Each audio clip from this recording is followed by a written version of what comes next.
some specs on might help. Vital.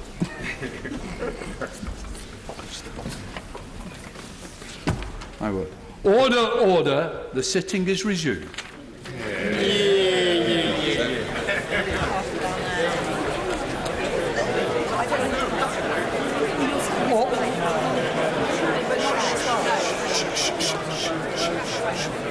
Order. Colleagues, I want to begin this session by marking the terrorist attack in London on the 29th of November, during which Sadiska Jones and Jack Marriott lost their lives. I am sure the whole House will join me in sending our condolences to their families. Yeah. Order. The House has directed the Speaker to make a statement at the beginning of each session about the duties and responsibilities of honourable members. I begin by reminding honourable members of their duty to observe the code of conduct agreed by the House and to behave with civility and fairness in all their dealings. We all have duties to our constituents, but we are also part of a wider parliamentary community. I consider it essential that all honourable members, both new and returning, undertake the Valuing Everyone training. The Behaviour Code applies to members as it applies to others who visit or work in Parliament and provides clear guidance. Unacceptable behaviour will be dealt with seriously with independently and effective sanctions. The House asserts its privilege of freedom of speech. It is there to ensure that our constituents can be represented by us without fear or favour. It is in the obligation upon us all to exercise that privilege and responsibility. Members must be mindful of the impact of what they say, not only on other members, but on others who follow our proceedings, and members should be heard courteously, whatever their views. That privilege is enjoyed by members of Parliament only in their work in this House. As private individuals, we are equal under the law with those whom we represent. Parliament should be open to those whom it represents. We should seek to explain its work to those who elect us and to make them welcome here. The security of this building and those who work and visit here depends upon all of us. We have a duty to be vigilant and to assist those whose job it is to maintain this place as a safer place of work. Before moving the first business of the new Parliament, I would like to express my very best wishes to all honourable members, those newly elected and those returning, and all who work within this House. Yeah. Not at this stage. No, absolutely not. Outdoors, though. Sorry, but it's cabinet now. Leader of the House to move a motion on the temporary deputy speakers. Leader of the House. Thank you, Mr. Speaker. I beg to move that for the period up to the first sitting day following the election of the deputy speakers, under Standing Order number 2A, Sir Roger Gale be Chairman of Ways and Means, Sir George Howarth be First Deputy Chairman of Ways and Means, and Sir Gary Streeter be Second Deputy Chairman of Ways and Means. The question is that for this period, up until the first sitting following the election of the Deputy Speakers under Standing Order number 2A, Sir Roger Gale be Chairman of Ways and Means, Sir George Howarth be the First Deputy Chairman of Ways and Means, and Sir Gary Streeter to be the Second Deputy Chairman of Ways and Means. As many of that opinion say aye. Aye. The contrary no. I think the ayes have it. The ayes have it. The question is that for the period up to the first sitting day following the election of the Deputy Speakers under Standing Order number... They'll make the out of the way that. Still on, it's double up. Before calling the Minister to move the next motion, which relates to the presentation of the European Withdrawal Agreement Bill and the sitting of the House tomorrow, I want to make a short statement. Substantive motions may be moved without notice, only with the sanction of the Chair and with the concurrence of the House. I am exceptionally allowing this motion to be moved only for 4 reasons, which are unlikely to apply to other motions without notice. First, I am satisfied that there has been proper engagement through the usual channels and with other parties about the contents of the motion. Second, Informal notice of the motion has been given by means of inclusion in the Chamber's information note. Third, it offers the House a choice between a sitting tomorrow and a sitting on Monday if the motion was not agreed to. Fourth, the motion enables the House to see the contents of the bill to be debated earlier than otherwise would have been possible. I now call the Leader of the House to move the motion. Thank you, Mr. Speaker, for allowing this motion. I beg to move that 1. Notwithstanding the provisions of Standing Order number 57 and the practice of this House, at this day's sitting a Minister of the Crown may, without notice, present the European Union Withdrawal Agreement Bill, and 2. This House shall sit on Friday, the 20th of December 2019. Subject to the House agreeing this motion, I shall make a business statement this evening following the debate on the Queen's speech. Thank you, Mr. Speaker, and welcome back. Can I say and agree with you that it is a highly unusual motion, and I'm pleased that the business managers have agreed this motion that we can sit tomorrow, and that the bill will be published and it will be scrutinised by Her Majesty's opposition, so that we look at it in the best interests of the United Kingdom of Great Britain and Northern Ireland, and on that basis we support the motion. Thank you very much, Mr. Deputy Speaker, and Mr. Speaker even. Sorry about that. Old habits die hard, Mr. Speaker. I resign.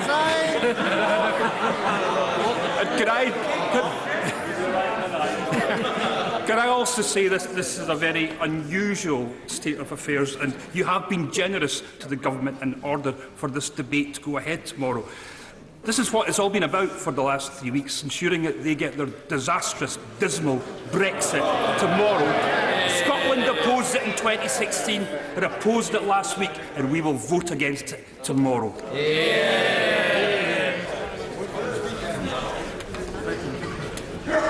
Notwithstanding the provisions of Standing Order number 57 and the practice of the House at this day's sitting may, without notice, present the European Withdrawal Bill, and that this House shall sit on Friday the 20th of December 2019.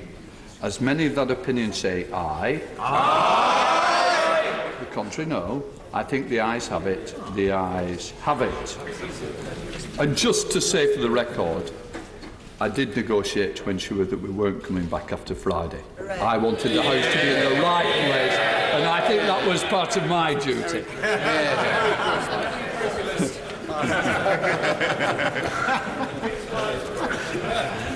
We now come to presentations of bill. You'll take Stephen Bartlett. Nods. Brilliant. European Union Withdrawal Agreement Bill. Second reading what day? Tomorrow. Tomorrow!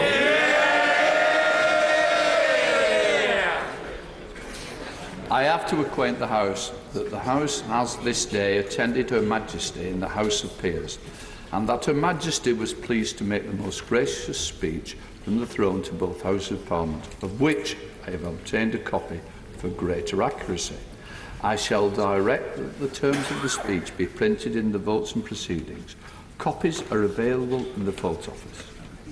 I have the gracious pleasure that I shall, first of all, ask Tracy Crouch to move, then Eddie Hughes to second the address. Tracy Crouch. I beg to move that a humble address be presented to Her Majesty as follows. Most gracious Sovereign, we, Your Majesty's most dutiful and loyal subjects, the Commons of the United Kingdom of Great Britain and Northern Ireland in Parliament assembled, beg leave to offer our humble thanks to Your Majesty for the gracious speech which Your Majesty has addressed to both Houses of Parliament. Mr. Speaker, despite the fact that this is quite possibly the most terrifying thing I have ever done, it is of course a great honour as the re-elected and proud member for Chatham and Aylesford to move. This speech is usually a gift reserved by the whips for those thought to have had their best times. The Chief, a man well known for his elegance, charm and wit, has clearly clocked its panto season. So for asking me to do this is the equivalent of shouting, "Your career is behind you."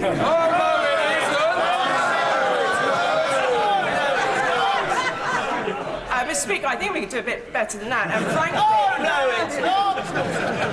frankly, Mr. Speaker, I feel a bit more reassured if indeed the Prime Minister could perhaps join in.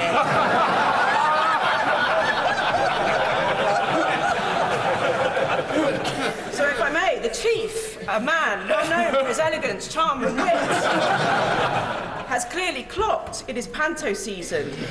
For asking me to do this is the equivalent of shouting, "Your career is behind you." Oh, no, it's not!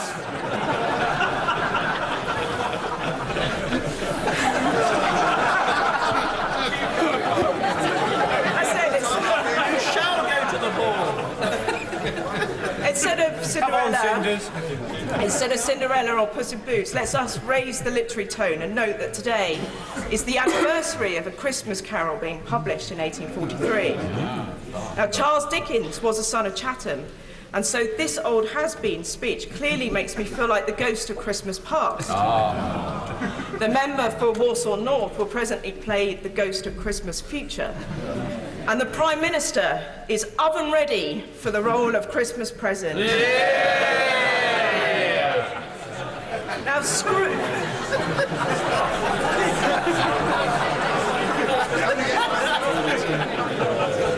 Scrooge would have been brilliantly played by the former Chancellor, Philip Hammond.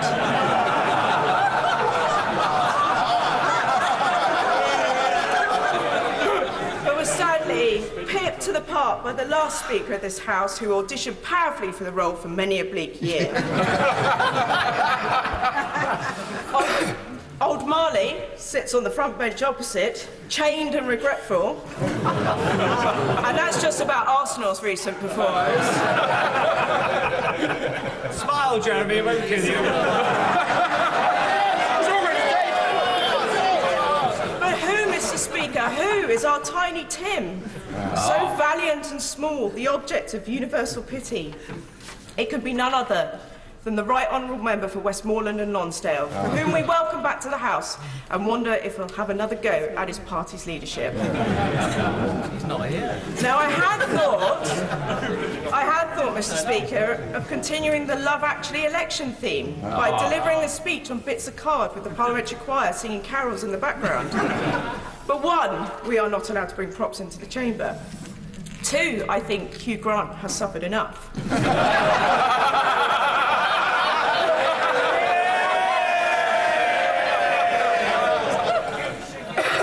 And three, it would be simply impossible to fit all the names of the new Conservative intake.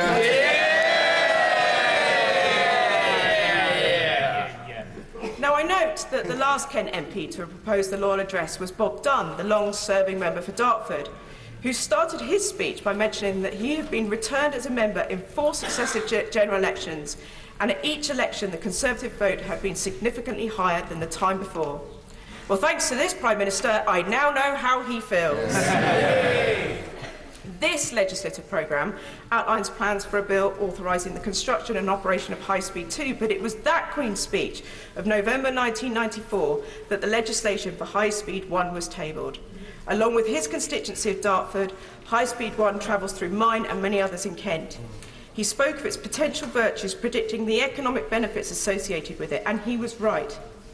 Thanks to that bill 25 years ago, there are parts of Kent that have seen major regeneration thanks to a much reduced travel time into London, and there is still even more potential to unlock.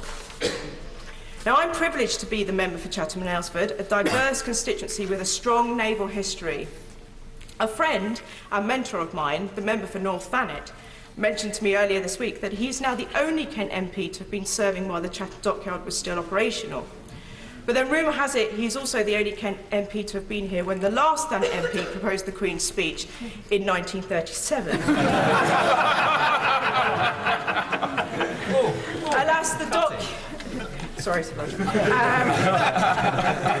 the Dockyard, while not within the boundary of my constituency, has always been of critical significance to the town. It ceased operations in 1984. However, its regeneration has been remarkable, paying tribute to its heritage through housing, employment and tourism. Now, another female member of the 2010 intake to have proposed a Queen's speech is, of course, my right honourable friend, the member for Portsmouth North. Like Chatham, her constituency is built very firmly on the foundations of the Royal Navy. And, of course, she famously littered her speech with bits of the male anatomy as a dare from her colleagues in the reserves. Now, I thought I would seek her advice, given I know that I would feel sick to the core and shaken with fear, whereas she herself has shown with great calmness and tranquility during tough times at the highest level. She looked at me, she took my hand, and she said, "Tracy, you'll be fine, just don't cock it up."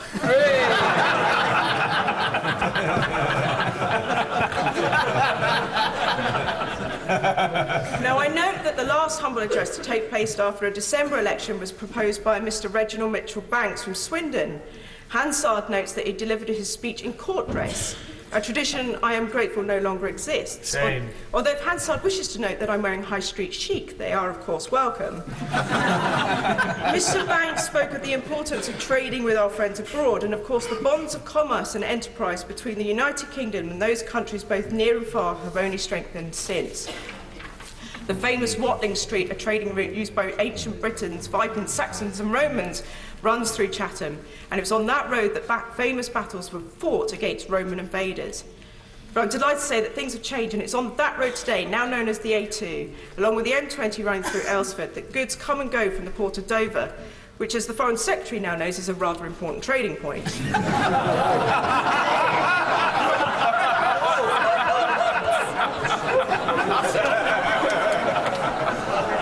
It is in that spirit, Mr. Speaker, of being open to the world that 96 years on from that election and its subsequent humble address, we have proposed legislation that, by delivering on Brexit, creates new and exciting trading opportunities. And it starts in this House tomorrow with the withdrawal agreement. This bill will unlock and unleash Britain's potential with the rest of the world, alongside other pieces of Brexit legislation announced this morning. We stand ready to build a new relationship with our friends in the EU and elsewhere based on free trade and cooperation. And then, thanks to the legislative programme put forward today, we can raise our own standards in areas like agriculture and, of course, my own personal passions of animal welfare and the environment. The reintroduction of the Environment Bill will protect and restore our natural environment for generations to come, set ambitious, world-leading but achievable programmes to tackle pollution and enable us to make the most of our much-loved landscapes. For those of us with densely populated, polluted constituencies, with its large pockets of green space under threat from inappropriate and strategically ill-thought-through planning proposals, demonstrating that these fields not only provide a haven for wildlife, but a breathing space in urban areas that enhance health and well-being of our residents is our last remaining hope.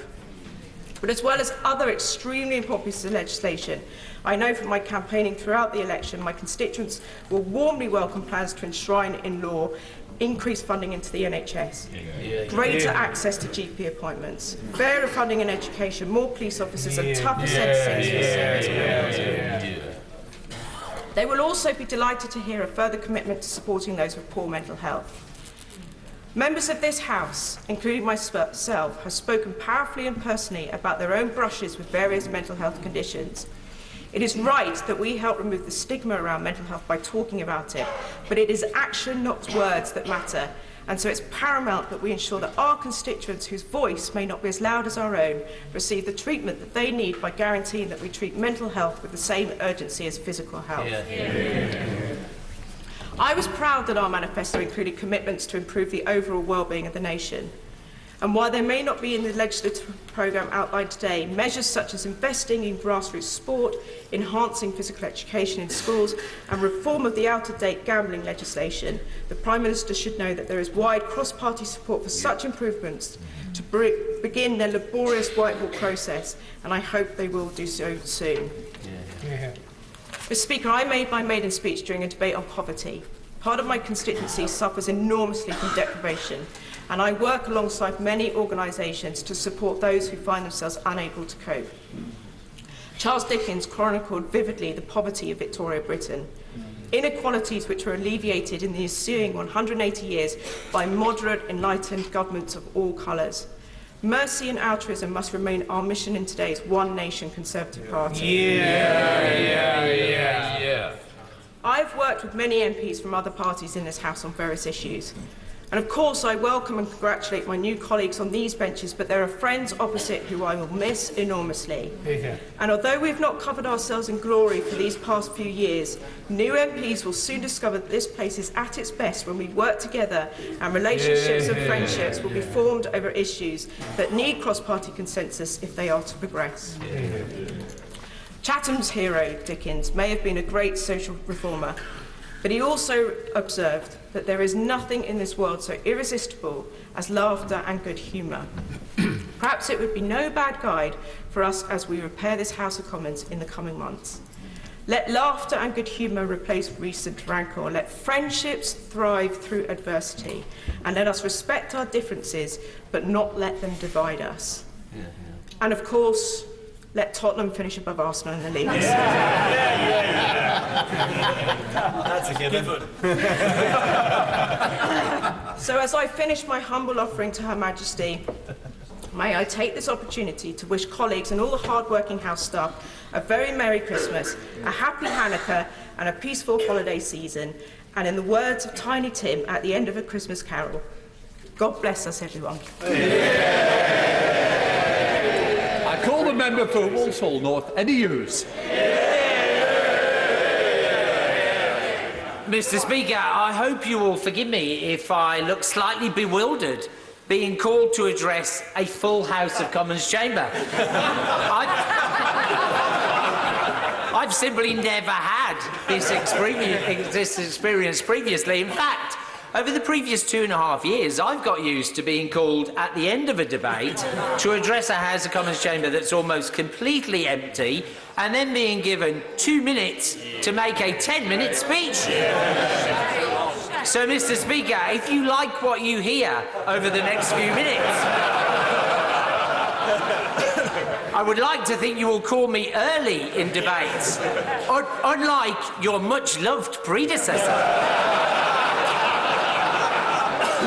But for the moment, Mr. Speaker, I'm just going to relish this amazing opportunity to talk to all of these people. And it is an incredible privilege to be seconding the gracious speech, but it's also an incredible privilege to follow on from my dear and good friend, the Honourable Member for Chatham and Aylesford. Now, if I remember correctly, she won her seat in 2010 from a Labour member.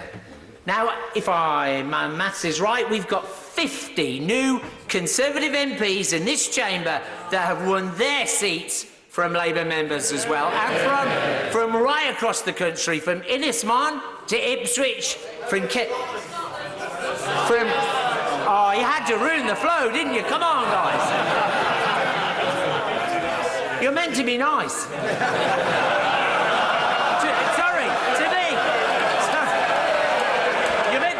To me, I meant.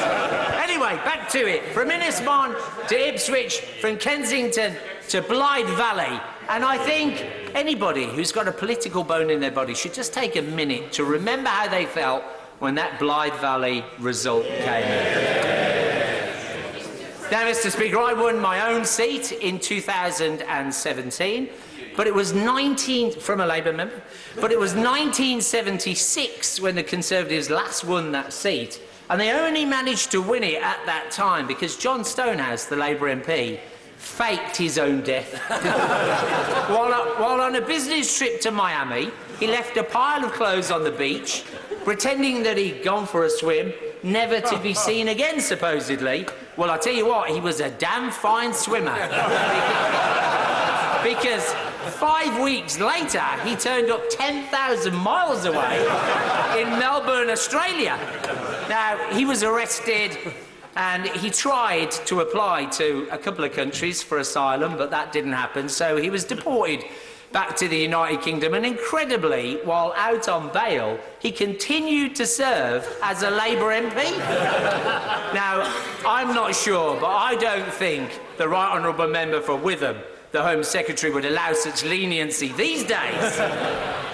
But I did find it amusing when I read a line on Wikipedia that said the Labour Party were unhappy with this situation but chose not to expel him. That sounds like a familiar theme these days, I think. Anyway, for those of us us who are 2017 MPs, this has felt like a very precarious innings, like we're never more than 5 weeks away from a general election. So I was getting a bit concerned, because my predecessor in terms of Conservative MPs, who is now Baron Hodgson of Abbots Astley, I think, hopefully Hansard will correct that if I got it wrong, he managed to serve 910 days as the MP for Walsall North. Now, when Parliament was dissolved on the 5th of November, I'd served 881 days. I know, thank you for playing your part. So I knew I had to win that election. I had to beat the Baron. But anyway, the good omen for me and for this incredible Conservative victory should have been apparent to me on the 27th of April this year, because with just a few days to go before the local elections, I was visited by a man who was, at that time, the humble backbencher, the Right Honourable Member for Uxbridge and South Ruislip.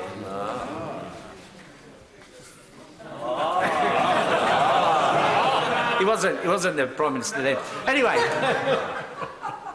to the House, the blonde bombshell was unleashed on the unsuspecting people of Bloxwich, and the result was truly magnificent to behold.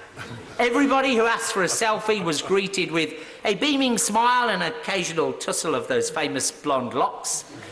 And when our tour reached its inevitable destination, the Bloxwich Showman, the future Prime Minister obviously pulled a pint of Thatcher's Gold. Now, I know what you're thinking, Mr. Speaker. You're thinking, so what? What was the consequence of this great visit? Well, the consequence for me was that in those local elections a few days later, we won 2 more council wards against the national trend, and for the first time ever, the Conservatives took control. First time in 20 years, the Conservatives took control of Walsall Council outright. Yeah. Now, that shouldn't have been a surprise, maybe, because over the past 3 years, we've had a blue-collar revolution. Yeah. The working people, the working class of Britain, have sent 2 shock results to Westminster. And who led both of those campaigns?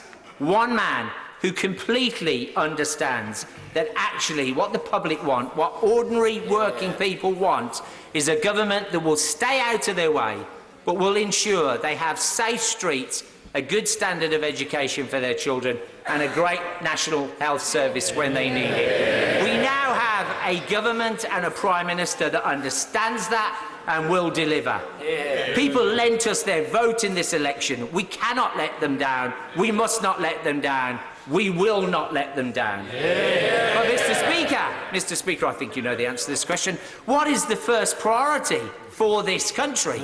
Oh, you're supposed to say get Brexit done. Anyway, get Brexit done. Indeed, Mr. Speaker, in an interview immediately after the election result, I think I heard your Right Honourable Member for Hayes and Hollington, the Shadow Chancellor, say that he now understood that the public wanted to get Brexit done, but that Labour hadn't been listening.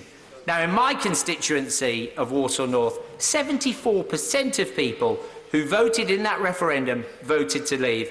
But that wasn't the interesting thing for me during the general election. When I was telephone canvassing, I spoke to lifelong Lib Dem voters who had voted Remain in the referendum, but were now voting Conservative because they said they were real Democrats. Yeah. They knew how important it was for this country to deliver on the result of that referendum. Yeah. But Mr. Speaker, Walsall North is like many of the constituencies we've just won. It's among the most deprived constituencies in the country. But now we have a Prime Minister who completely understands that although ability is equally distributed across the country, opportunity is not. Yeah. And that's why we're going to transform further education system by investing in a huge new rebuild programme worth £1.8 billion. But investment in infrastructure is also incredibly important. There are towns like mine, Willenhall, where the manufacturing base has been decreased over recent years. So I was delighted to work with the Mayor of the West Midlands and secure the money for a new train station for Willenhall, because that train station will be a lifeline for that town. It will allow the people of Willenhall to travel to Birmingham or to Wolverhampton more easily for job opportunities or for education opportunities. But it will also allow people to travel in to Willenhall. So if we can continue to remediate those old industrial sites, we automatically free up new opportunities. And I'm imagining a time where we've got a robotic factory in Willenhall making goods that would otherwise be brought over from the other side of the world, therefore also reducing our carbon footprint. But, Mr. Speaker, I know what you're thinking. You're thinking, what about the I'm going to look on the camera to see who said that. That's not what you were thinking, Mr. Speaker. I know you. You were thinking, what about the NHS? Is it safe in this Conservative government's hands? Mr. Speaker, let me tell you, it certainly is in Walsall North, because thanks to the Health Secretary, I've got £36 million for a new A&E department, which is going to increase capacity as well as improving conditions for staff and patients alike. What about the rest of the country, though? I don't know where to begin. 50,000 extra nurses. Thank you. 50 million extra GP practice appointments per year and 40 new hospitals. But what about the future of our great nation, Mr. Speaker? Well, I'm delighted to read that this Conservative government, by the end of this Parliament, will be investing a stonking £3.2 billion a year in research and development. Although I completely agree with the honourable member for Harborough, who said we simply cannot continue to have half of that money spent in just 3 cities, London, Oxford and Cambridge. We need to spread that throughout the country. So, Mr. Speaker, from my personal point of view, it certainly looks like the country's future, the future of the whole United Kingdom, is incredibly bright with this Conservative government. And so as we look to 2020 with a newfound spirit of optimism and ambition, it is my privilege, on behalf of the great people of the Black Country, to commend this gracious speech to the House.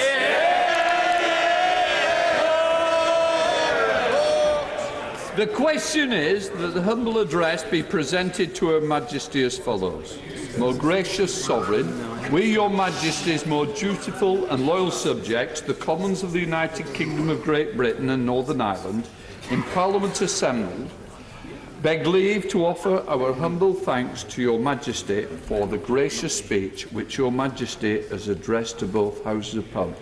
I now call the Right Honourable Jeremy Corbyn. Thank you, Mr. Speaker. It's the tradition at the beginning of each session of Parliament to commemorate former members of the House who have died. And it's only been 2 months since the last state opening, but in that time, sadly, we've lost our great friend Frank Dobson, former MP for Holborn and St Pancras. Frank was a very, very committed Health Secretary from 97 to 99, who began the rebuilding of our National Health Service after being so disgracefully run down by the Conservative government at that time.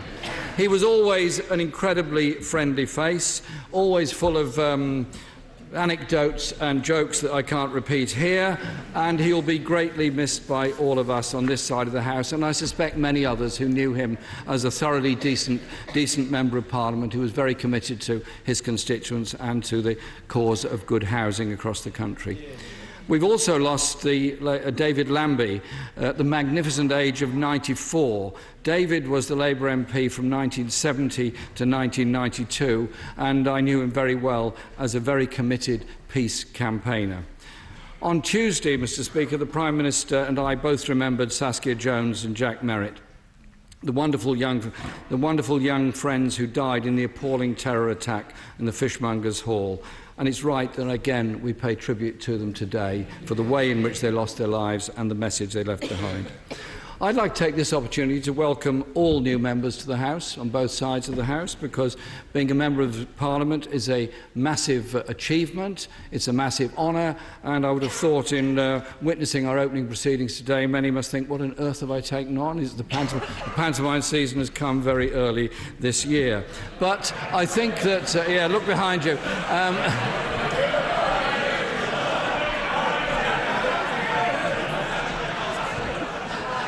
If I may continue, Mr. Speaker, and I would also like to pay tribute to those members who lost their seats in the general election, because to serve in Parliament and fight an election and then not be returned is an amazingly traumatic experience when they put such huge amount of work in to the campaign and the work that they've done. And the trauma they must all feel is something that I think everyone in this House should just think on for a moment, on the human side of what it is like to go through that experience. So I pay tribute to them and thank them all.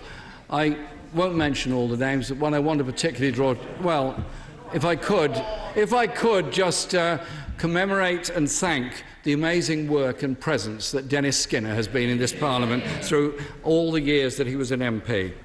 And, Mr. Speaker, I would like to congratulate the proposer of the Loyal Address. The member for Chatham and Aylesford showed passion and integrity. And that's what she became known for since her very principled resignation from the government over its failure to restrict fixed odds betting terminals. And I thank her for that. But I'm afraid that, Mr. Speaker, is where we part ways. For is anything that can drive a wedge between two people, even more than a Brexit vote in this place, it's the North London rivalry between Spurs and Arsenal. These things may seem trivial, but some, as the great Bill Shankly once said, put it this way: some people say football is a matter of life and death. I'm very disappointed in that attitude. It is much more important than that. And to put it another way, that'll help the honourable member, Arsenal won 13 league titles, Tottenham too. But we take our victories where we can find them. But I do want also to compliment her, particularly on the last part of her speech dealing with the natural world and the environment. I think it was incredibly important and very well put. And can I also congratulate today's seconder of the Loyal Address, the member for Walsall North, for his speech and the spirit with which he gave that speech. I got a sense of the spirit of Walsall when I was in Walsall College recently. Wonderful place and wonderful students. Members opposite are renowned for their membership of various clubs. The Bullingdon Club, the Reform Club, and so on. There's many of those clubs. But I was absolutely overjoyed in researching the member to find that he is a member of one of the greatest and most prestigious clubs of them all. The honourable gentleman is a trustee of the Walsall Wood Allotment Charity, which is a fantastic honour. I'm sure everyone will agree. And he will understand more than most the ecstatic pleasure that we allotment holders, also the proposer, get from our allotments and the produce we get from them. So I hope this will provide an opportunity for a genuine bipartisan working relationship over the onions and the carrots. Mr. Speaker, it's just 2 months ago that the Prime Minister made the Queen come here in the rain as part of a pre-election stunt. Since then, he has made many promises to many different parts of the country. He has promised to address problems that are a result of his own party's actions in government and their political choice to impose austerity cuts on this country. There can no longer be any doubt that austerity has caused unnecessary suffering to millions of people all across this country. The communities to whom the Prime Minister made his promise will now judge him on whether he keeps them. In this Queen's speech, the government has tried to mimic some of the priorities and, interestingly, much of the language of Labour policies, but without the substance. On austerity, on investment, on regional inequality, on the National Health Service, we can see how we forced the terrain to shift. They say, Mr. Speaker, imitation is the sincerest form of flattery, even if it's very pale imitation. But I fear that those who were swayed by the Prime Minister's promises will be sorely disappointed. As this Queen's speech shows, what the government is actually proposing is woefully inadequate for the scale of the problems that this country faces. Our NHS, the country's most precious institution, is on its knees due to this Tory government. The government now talks about enshrining the funding settlement in law. Enough of the gimmicks, just fund it properly. I don't remember the last Labour government having to pass a law to force itself to invest in the NHS. Yet it increased NHS funding by a rate of 6% per year. This government is proposing little more than half that, less in fact than the historical average. The gap between the government's rhetoric on the NHS and the reality is enormous. Last week, for the first time ever, every single major accident and emergency unit in England failed to hit its 4-hour waiting time target. Every major unit failed to meet the target. Every single one under this government.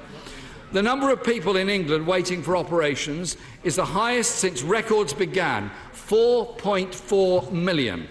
And the number of unfilled staff vacancies has ballooned. The Prime Minister's promise of 50,000 extra nurses was quickly revealed as a sham. 19,000 of them already work for the NHS. And his promise of 40 new hospitals turned out to be a reconfiguration of just 6. Mr. Speaker, the public will remember this. They will not look kindly on promises that are not kept. This government says it will take action on hospital car parking fees, following our lead, but where we propose to abolish them, only apparently some people will be entitled to free parking under their plans. It was the disastrous Health and Social Care Act, brought in by the Conservatives and the Liberal Democrats when they were in coalition, which flung open the door to privatisation, which is the cause of so many problems in our NHS. Yet the Queen's speech says nothing whatsoever about the Health and Social Care Act and the privatisation that it's brought. Not so long ago, Mr. Speaker, the Prime Minister stood on the steps of Downing Street and announced he had a plan to solve the social care crisis. So where is it? It wasn't in his party's manifesto, and all we have today are empty words about bringing forward proposals. Perhaps we shouldn't be surprised.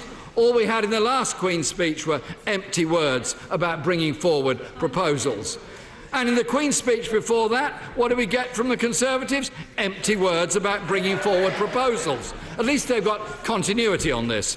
Cuts to adult social care are expected to reach almost £8 billion by the end of 2019-20. But the government is only putting £1 billion back in. It's like taking £8 from someone and expecting them to be grateful when you give them back £1. So when it comes to young people, Mr. Speaker, the government seems to have just given up altogether. This is yet another Queen's speech that's miserably weak on education, nothing for early years, nothing for colleges, nothing for universities. The government clearly has not heard the anxious cry of parents and teachers about school funding, overcrowded and unqualified teachers. The funding promised for schools will still leave them hundreds of millions of pounds worse off in real terms than they were in 2010. Mr. Speaker, when it comes to Brexit, the election result demonstrated a strong determination from many people across our country to end the mess and paralysis of the last 3 years. We understand that people are desperate to move on. That does not mean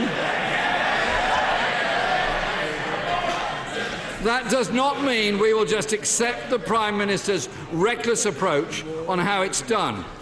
He has now deliberately resurrected the threat of no deal at the end of next year, which would decimate industry and destroy people's jobs.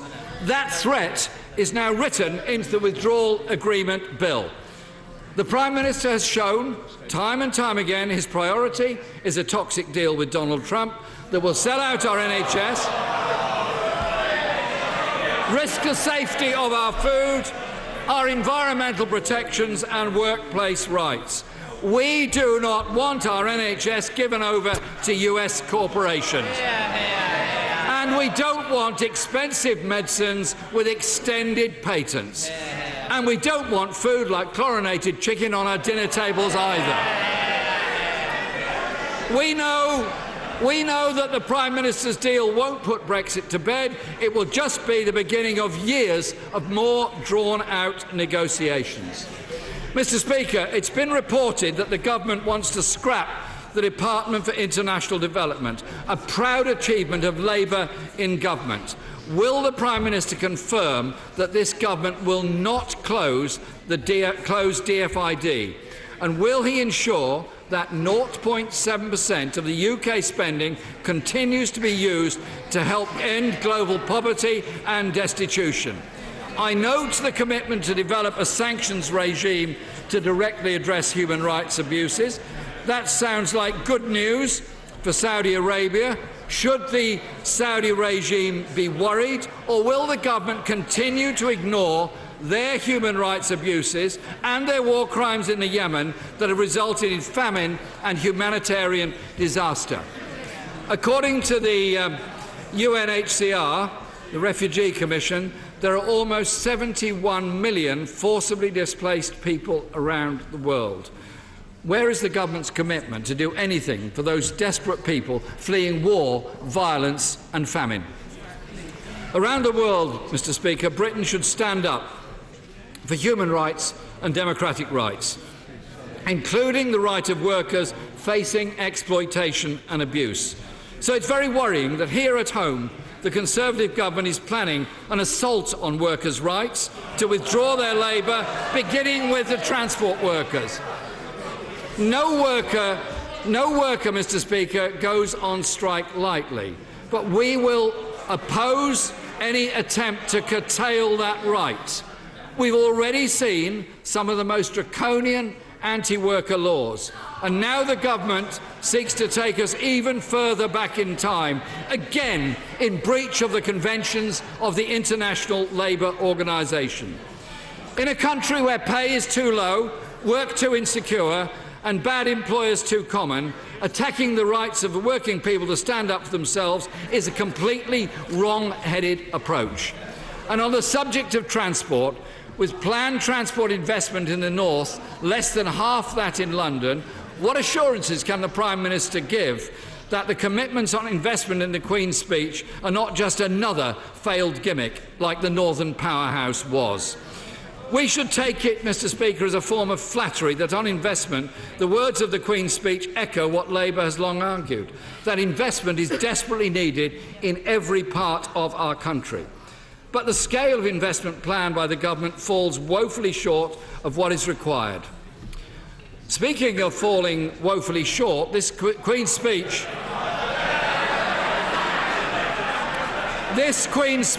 contains nothing of substance to deal with the colossal challenge of climate and environmental emergency. Net zero carbon emissions by 2050, which is the government's target, is too late, and in any case, at the current rate of progress, we won't reach net zero until 2099. Any target date will be fanciful if action doesn't start now. What are the Prime Minister's plans on climate for this year and for each year after that? It's clear that COP25 this year was a failure. Next year, Britain has the honour of hosting COP26, and frankly, I think it would be embarrassing for all of us to host such a vital conference if we are not doing enough to reduce our own carbon emissions and show we've made some real progress towards bringing forward the target date. The government needs to get serious and put young people's futures before those of the big polluters, many of whom fund the party opposite. Mr. Speaker, this Christmas, thousands of people will be sleeping rough on the streets, thanks to this government and its housing policy. Rough sleeping has doubled under the watch of the Conservative Party in government. Everyone who sees people huddled in doorways in the cold in the 5th richest country on earth knows it is morally wrong.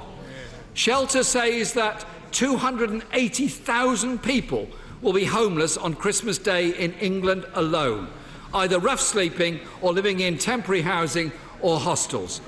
So can the Prime Minister explain why there is no mention of homelessness in the Queen's speech and why there is so little to address the housing crisis?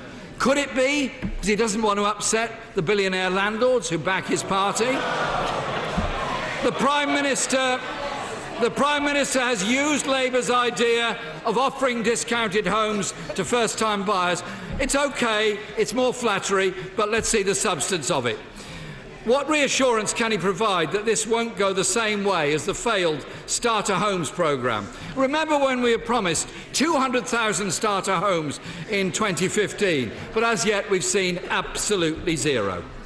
The fire at Grenfell Tower exposed a housing system that is fundamentally broken. Yet 2 years later, 319 of the 446 buildings covered in aluminium composite cladding have not had it removed. Imagine living in one of those buildings and feeling at risk.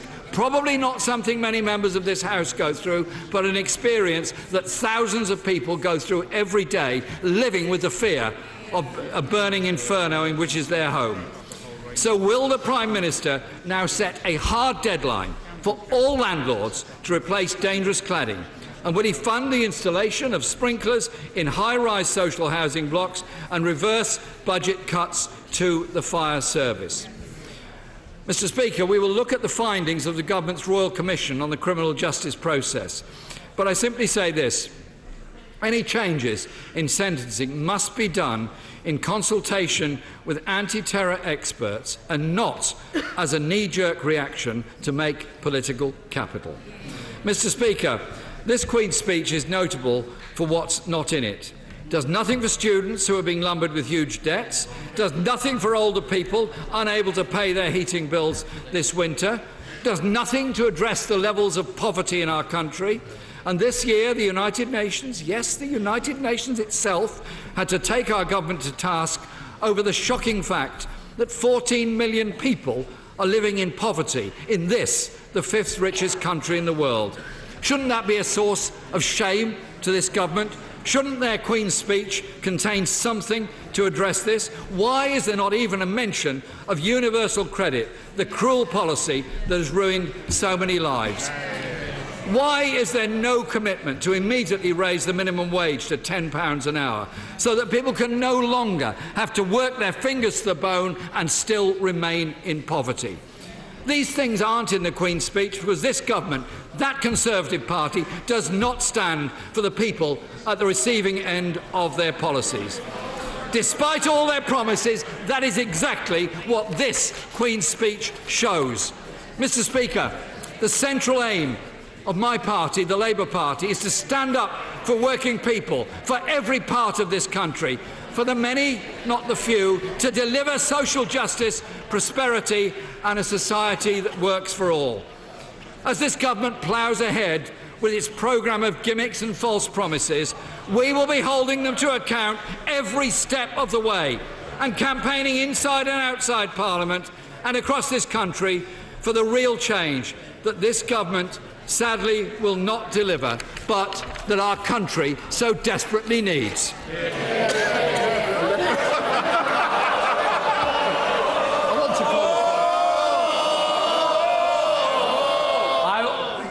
I now call the Prime Minister. Thank you, Mr. Speaker. This is the moment to repay the trust of those who sent us here by delivering on the people's priorities with the most radical Queen's speech for a generation. And if there was one resounding lesson of this election campaign, one message I heard in every corner of these islands: it's not just that the British people want their government to get Brexit done, though they do.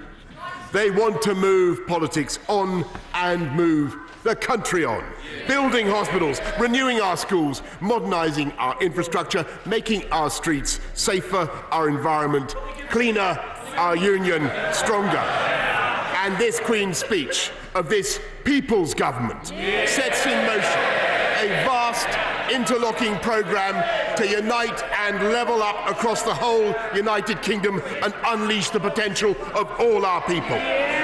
This one nation government will enshrine in law record funding for our NHS, take back control of our borders with a wholly new immigration system, toughen our criminal justice system with longer sentences for the most dangerous offenders, double investment in basic science research, and protect our environment with a bill so ambitious and so vast that there is no environmentally friendly way of printing it off. And Mr. Speaker, this is not a programme for 1 year or one parliament. It is a blueprint for the future of Britain. Just imagine where this country could be in 10 years' time. Trade deals across the world, creating jobs across the UK. 40 new hospitals, great schools in every community, and the biggest transformation of our infrastructure since the Victorian age. British scientists using new gene therapies to cure the incurable, the hitherto incurable, and leading the dawn of a new age of electric vehicles, not just cars, but planes, pioneering solutions to the challenge of climate change. And I do not think it vainglorious or implausible to say that a new golden age for this United Kingdom is now within reach. And in spite of the scoffing, in spite of the negativity, in spite of the scepticism that you will hear from the other side, we will work flat out to deliver it. Mr. Speaker, Her Majesty's gracious speech was expertly proposed by a beacon of our one nation conservatism, my honourable friend, the member for Chatham and Aylesford, who is not only a football coach of great distinction, who has done much to champion the female game, which will be a key part of this country's bid for the 2030 World Cup. But she is so personally skilled at the game, with what has been described by her adversaries as a take no prisoners style, that according to the Daily Telegraph, and if you can't believe the Daily Telegraph, Mr. Speaker, what can you believe? She was once barred from playing against men to protect their egos, and has even used this dispatch box. For an impromptu game of kicking up. He uses this dispatch box as a goal mouth, Mr. Speaker, in what was probably one of the less shocking innovations tolerated by the previous Speaker. My honourable friend has also done pioneering work on tackling loneliness, improving dementia care, and curbing the harms, as we've heard, inflicted by gambling and alcohol, and is so dedicated to her job that she's regularly brought her son Freddie into the lobbies, so reducing the voting age to about 6 months. And Chatham's great parliamentary sketch writer, Charles Dickens himself, would confirm that her speech was in the very finest traditions of this House. She was followed with great style by my honourable friend, the member for Walsall North, when he addressed this House for the first time in 2017. He said, and I quote, "The good people of Walsall North have had to wait 41 years to hear a maiden speech from their MP. You can imagine how disappointed they will be." Well, my honourable friend was being characteristically modest, but I cannot help noticing how the good people of Walsall North have taken drastic steps to avoid another maiden speech. They not only re-elected my honourable friend, but they've quintupled his majority just to be sure. Mr. Speaker, as the honourable member, gentleman, right honourable member of this has pointed out, you wait years for a Queen's speech, and then along come two in short order, something my honourable friend will appreciate as one of the growing number of bus drivers' children on Conservative benches. He was elected as a. I know you want to ask about. I know the honourable gentleman wants to ask about buses, but I must make sense. He was elected as a blue-collar Conservative from a traditionally Labour seat, a path that many have just followed. And since then, as he pointed out quite rightly, he has secured funding for a new A&E department at his local hospital, a new railway station for Willenhall. I know he comes from a Labour family, fact, I think his brother is a Labour councillor. And when he first declared himself a Conservative, he felt, he said, like the black sheep of the family. All I can say is I bet if they're watching today, they will feel nothing but pride in my brilliant speech. Mr. Speaker, let me also welcome to his place. Let me welcome to his place, right honourable gentleman, the leader of the opposition, a stickler, as we all know, for watching a Queen's speech at the right time.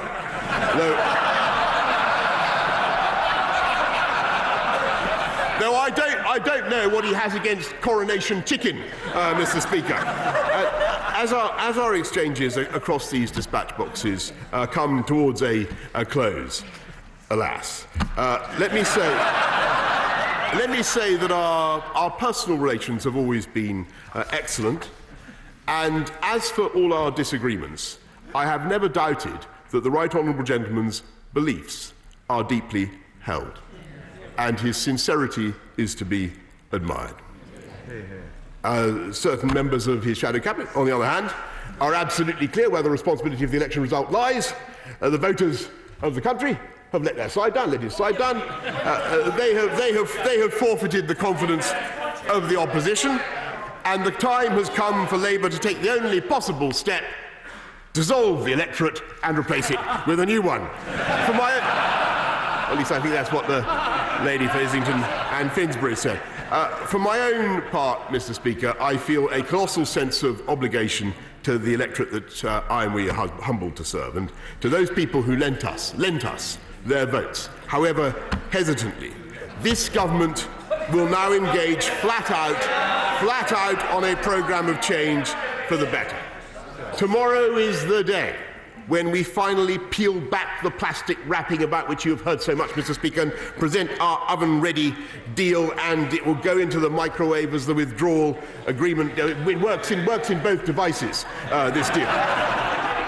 Taking back control of our money, our borders, our laws, our trade, clearing the way for an overarching programme of national renewal. And above all, it is time to invest in that institution that gives the country its cohesion and even our national spirit. The simple and beautiful idea that whoever you are, the NHS is there for you when you fall sick. And as our NHS cares for us, so we will care for the NHS, delivering the biggest cash boost in a generation, and for the first time this Queen's speech guarantees a new funding settlement in law. And what will that pay for, Mr. Speaker? I hear you ask. The biggest hospital building programme in living memory, with 40 new hospitals, 50,000 more nurses and their bursaries, 6,000 more GPs, 50 million more GP appointments, and we will introduce an NHS visa, a new NHS visa, to fast-track talented staff from overseas. We will scrap those iniquitous hospital parking charges for all staff and vulnerable people, and we will guarantee dignity and fairness for everyone in their later years with a long-term and sustainable solution to social care. And indeed, I invite cross-party work on that solution in the spirit of cooperation that I think is supported by many, many members on both sides of this House.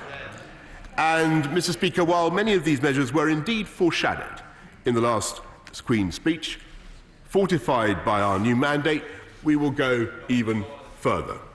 We will give millions of tenants greater rights over their rented homes, abolishing no-fault evictions. We will help millions of commuters whose lives are made miserable by strike action, by imposing minimum service agreements. On that, I'm happy to give way. If he's opposed to helping struggling commuters, and I'm delighted to hear from him. Come on. Earlier on, he used the slogan "People's Parliament," but the people of Scotland rejected his government. And if he really believes in the people, isn't it right the people of Scotland should have their say in a referendum? Mr. Speaker, I think it was Nicola Sturgeon herself who said that the referendum in 2014 was a once-in-a-generation event. I don't know about you, Mr. Speaker, but I feel that the Scottish Nationalist Party should concentrate more on delivering on the domestic priorities of the people of Scotland and rather less on breaking up our United Kingdom.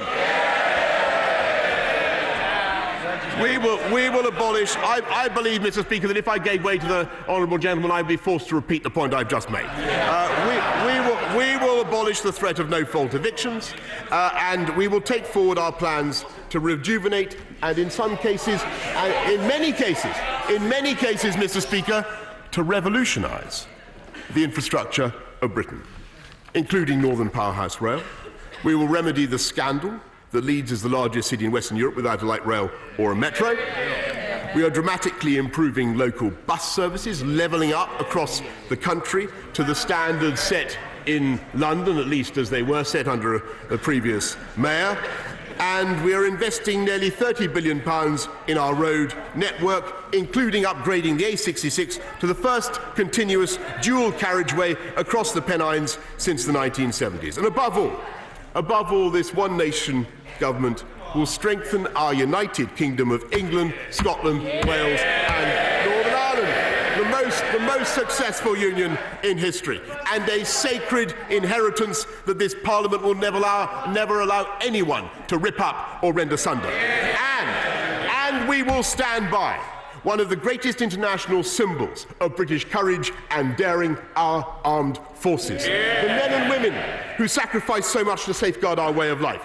We will protect our protectors from unfair and vexatious legal claims which undermine their morale and confidence. And we will spare no effort in addressing the profound concerns of millions about the state of our criminal justice system, with the first Royal Commission for almost 30 years. And action now to impose tougher sentences on the most serious offenders. Now, if the honourable lady opposite actually wants to contest the need for tougher sentences for serious offenders, I'm happy to hear her view.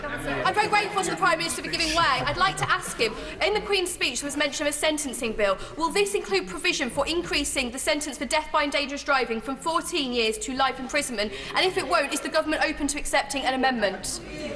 The honourable lady makes an important and valid point, and I have no doubt that she reflects the concerns of her constituents, and we will certainly be looking at what we can do to make sure that people who are guilty of dangerous driving do receive the penalties that they deserve. And I know that the Home Secretary will listen very carefully to what she has said. We will end the dangerous practice of early release of terrorists.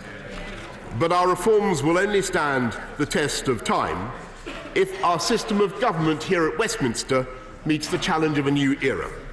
The steady erosion of faith in politics has poisoned our public life, and so we will establish a Constitution, Democracy and Rights Commission to recommend proposals to restore trust in our institutions and our democracy. And, as a first step, we will repeal the Fixed Term Parliament Act, so that never again can we have the ludicrous spectacle of an opposition party trying to defy the will of a majority of the House and run away from a general election. And we will do everything in our powers. To restore devolved government in Stormont so that Northern Ireland is once again ruled by its own elected representatives. And when it comes to standing by our friends, on the Northern Ireland, of course. I thank the Prime Minister for giving way, and of course we all look forward to devolved government being re-established in Northern Ireland fairly and equitably for all. Will the Prime Minister make good on his commitment for a golden age of all of the United Kingdom by ensuring that he makes good on the promises made for bus building in Northern Ireland and for infrastructure in Northern Ireland, so as we can all enjoy the golden age of infrastructure and build the Boris Bridge, not just the Boris bus? Well, I'm grateful to the honourable gentleman, and I think he can certainly be assured of my commitment to ensuring that beautiful buses continue to be built in Ballymena. And I will do everything we can to make sure that continues to be the case. As for his desire for a bridge to connect the two biggest isles in the British Isles, all I can say is a very interesting idea. I advise him to watch this space and indeed watch that space between those islands, because what he has said has not fallen on deaf ears, Mr. Speaker. And when it comes to standing by our friends, whether in Northern Ireland or elsewhere, one innovation that this Queen's speech introduces, Mr. Speaker, is that we will stop public bodies from taking it upon themselves to boycott goods from other countries to develop their own pseudo-foreign policy against countries which, with nauseating frequency, turns out to be Israel. Mr. Speaker, the scale of our programme is matched only by the sense of responsibility that falls upon us now, upon all of us now who have been elected. And again, I congratulate all new members, but a huge responsibility falls upon all of us now to redeem and to repay the trust of the British people. And I say to the people of this country, we owe you. We know it, and we will deliver. And we have now the energy, we have the ideas, we have the mandate, we have the people, and we will spare no effort to fulfil that mandate. And as we engage full tilt now in this mission of change, I am filled with invincible confidence in the ability of this nation, our United Kingdom of Great Britain and Northern Ireland, to renew itself in this generation as we have done so many times in the past. And after the dither, after the delay, after the deadlock, after the paralysis and the platitudes, the time has come for change and the time has come for action. And it is action that the British people will get from this gracious speech, this most gracious speech, and I commend it to the House.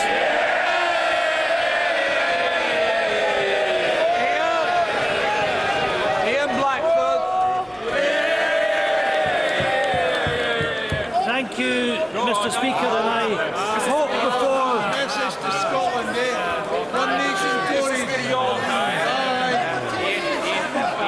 One nation Tories. Together, just out there. Can people now leave quietly for those who are leaving? We will try again. Ian Blackford. Thank you, Mr. Speaker. There was absolutely nothing in that address from the Prime Minister for the people of Scotland, and I hope for people that were watching and listening back home that it was led by the announcement, "This is not for viewers and listeners in Scotland." Mr. Speaker, let me congratulate the member for Chatham and Aylesford and for Walter North for their addresses this afternoon. And you know, when I was listening to all the stories about Christmas Carol, of course we didn't hear from what member of the Conservative front bench would be playing Scrooge. And I must say to the honourable member for Walsall North, I know he's a great football fan. I thought he would perhaps mention Aston Villa. I know they're not having the best of times, but I hope he's enjoying watching John McGinn that we gifted from Hibernian to him last year. Mr. Speaker, this morning Scotland's First Minister Nicola Sturgeon has written to the Prime Minister to demand the transfer of legal powers to the Scottish Government to hold a second independence referendum under Section 30 of the Scotland Act. Mr. Speaker, as the First Minister outlined, there has been a material change of circumstances since the independence referendum of 2014, based on the prospect of Scotland leaving the European Union against its will. And it is for the Prime Minister to explain to the people of Scotland why he is denying Scotland the right to choose our own future. Why did democracy stop in the Prime Minister's world with the independence referendum in 2014? And can I say to the Prime Minister, it is not a good look to see him playing with his phone rather than listening to the legitimate demands of the Scottish National Party. Of course, you know, the Prime Minister says say something more interesting. Well, Prime Minister, this is about democracy. This is about the Scottish National Party that stood in the election on a manifesto about Scotland's right to choose.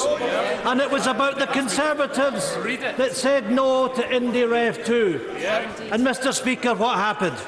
Well, the Conservatives lost more than half their members of Parliament. Prime Minister, you got your answer from the people of Scotland. The SNP got 45% of the vote, a 20% difference to the government. We got 80% of the members of Parliament that sit on these benches. Someday, the Prime Minister is going to have to respect democracy. The Prime Minister can't and will not continue to say no. To my right honourable friend for giving way. The Prime Minister says that looking at his phone is more interesting than hearing what Scotland needs. Doesn't that tell you everything? Doesn't that tell you everything about this Prime Minister and his view of Scotland? Indeed it does. Mr. Speaker, well, you know, there isn't really much that can be added to that, because the image of the Prime Minister playing with his phone, not listening to the Scottish National Party, says it all. Mr. Speaker, the people of Scotland did not vote for this Prime Minister. Scotland did not vote for this Conservative government, and we certainly did not vote for this con of a Tory plan set out today. Mr. Speaker, in December 1967, my old friend Winnie Ewing proclaimed that the march of time can bring anomalies between elections, so that sometimes a government may have a majority in this House but be in a minority in the country. Mr. Speaker, in Scotland that is certainly the case. Here in this place we face a Tory government that we have rejected, implementing a manifesto that Scotland rejected. Mr. Speaker, for too many years Scotland has been held back by successive Tory governments that we didn't vote for. Mr. Speaker, SNP MPs have today set out an alternative Queen's speech to deliver for the people of Scotland with a renewed and strengthened mandate. Our expanded SNP team will focus on our priorities, on Scotland's priorities, on stopping Brexit and protecting Scotland's NHS from any grubby Trump trade deal, on dealing with the climate emergency and once and for all putting to an end Tory austerity. The government's Queen's speech instead sets out another Tory government that the people of Scotland rejected. Despite the fact that Scotland voted to remain a member of the EU, we now face being dragged out against our will. We often hear about losers' consent, but the fact of the matter here is that Scotland voted to stay in the European Union to maintain our rights as EU citizens. This Conservative government does not have the consent of the people of Scotland, does not have the consent of the Scottish Parliament or our government to take Scotland out of the European Union. Mr. Speaker, we ask that the solemn right claimed by the people of Scotland to determine the form of government best suited to our needs must be exercised. This claim of right was accepted as a principle in this House on a motion moved by myself in July 2018. Mr. Speaker, it is the Scottish people who are sovereign. In this context, it is right for the House to respect our Scottish Parliament and to respect the election result from last week. But of course, in the last Parliament, the Tories ignored our interests and sidelined the will of the Scottish Government, intent on bringing forward a deal that will destroy our economy, risk jobs and livelihoods. Mr. Speaker, as the former EU Permanent Representative to the EU, Sir Ivan Rogers, said, this pledge will create the biggest crisis of Brexit to date in late 2020. Get Brexit done is diplomatic amateurism dressed up domestically as boldness and decisiveness. From setting off our NHS to setting out Scotland's fishing communities. The Prime Minister will inflict hardship on our communities at the cost of delivering his damaging Brexit. And with the people of Scotland silenced their voices silenced, the 80% of the seats in this House not listened to by a Tory government showing contempt. That's why, Mr Speaker, we stand up for Scotland, that we stand up against these cruel, punishing policies and narrow, backward-gazing politics, and instead, Mr Speaker, that we are determined that Scotland's right to choose our own future will be delivered. Not simply because we in the SNP want it, but because the people of Scotland are demanding it. We stood on a mandate to give Scotland the right to choose its own future, and I want to put the Prime Minister on notice. The SNP members on these benches will not ever stop fighting this government for that case, for our mandate to be respected, a mandate for a fresh independence referendum. Now, I see the honourable gentleman seeking to intervene. Will he accept democracy? Will he accept the right of Scotland to choose? I thank the right honourable gentleman for giving way. Will he accept democracy? Will he accept that last week 55% of Scots voted for parties that want to remain in the United Kingdom? There is no mandate for a second independence referendum in Scotland. The Scottish people are not calling out for a second independence referendum. They want us to get on with the day job. Fix your own backyard first before you come in here demanding that the Scottish... Well, Mr Speaker, as my honourable friend says, what absolute tosh. You know, you cannot get away from the fact that we won the election. We sit here standing up as a voice for Scotland, and he lost most of his colleagues that were rejected at the ballot box. They've been reduced to a rump. And the fact of the matter is, Mr Speaker, that we have got 80% of the seats on our side. The government could only wish that it had such a mandate, such a majority in the rest of the queue. The reality is, no Democrat can deny this. We won the election. We demand the right to have a referendum. Mr Speaker, the Scottish Government and the Scottish Parliament has a strong record for bettering the lives of citizens across Scotland. And Mr Speaker, we know with more powers, with independence, we can and we will do so much more. Today the SNP has published our alternative Queen's Speech. The people of Scotland voted to lock Boris Johnson out of Downing Street and escape Brexit. Scotland voted to choose a better future. Our plan is to deliver that better future. We want to see a National Health Service Protection Bill to stop the NHS across the UK being at risk from a US trade deal. This will guarantee that trade deals will not undermine the founding principle of the NHS that we cherish so much. We will continue to make the case and work to ensure that Scotland's voice is heard and our nation has the right to choose its future. We will deliver in Scotland a bill to increase parental leave with an additional 12 weeks to be ring-fenced for the father in order to encourage take-up as well as to increase statutory maternity and paternity pay. The SNP New Green Deal will build on the transition towards a greener, sustainable future, and we will continue to press the UK Government to match Scotland's net zero emissions target by 2045 and putting oil and gas receipts into a net zero fund focused on measures to battle climate change, putting tackling the climate emergency front and centre of our priorities. That, Mr Speaker, is what a responsible government does.